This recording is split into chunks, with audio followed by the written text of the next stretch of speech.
पावे विना सिद्धी, जरी राहे बुद्धी त्याची पायी। मनामध्ये संकल्प करा, पण बुद्धी कुठे असू द्या? भगवंताच्या चरणावर। मनाचे संकल्प पावे विना सिद्धी, जरी राहे बुद्धी याची पायी। तुका म्हणे मज धाडिले निरप, मार्ग हा सोपा सुखरूप। जगद्गुरु तुकोबराय म्हणतात, अहो की या जगामध्ये सगळ्यात सोपा मार्ग कोणता आहे? तो नामचिंतनाचा आणि भक्तीचा मार्ग सोपा आहे, आणि याचा मी निरोप घेऊन आलेला आहे। तुका म्हणे मज धाडिले निरोप, मार्ग हा सोपा सुखरूप। हा भक्तीचा मार्ग सोपा आहे। भगवंताची भक्ती करा, नामचिंतन करा। हा झाला अभंगाचा सरळ सरळ भावार्थ। विठ्ठल विठ्ठल।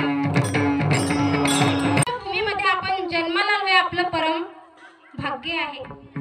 जगाच्या पाठीवर असा एकमेव देश आहे ज्याला माता हा शब्द प्राप्त झाला।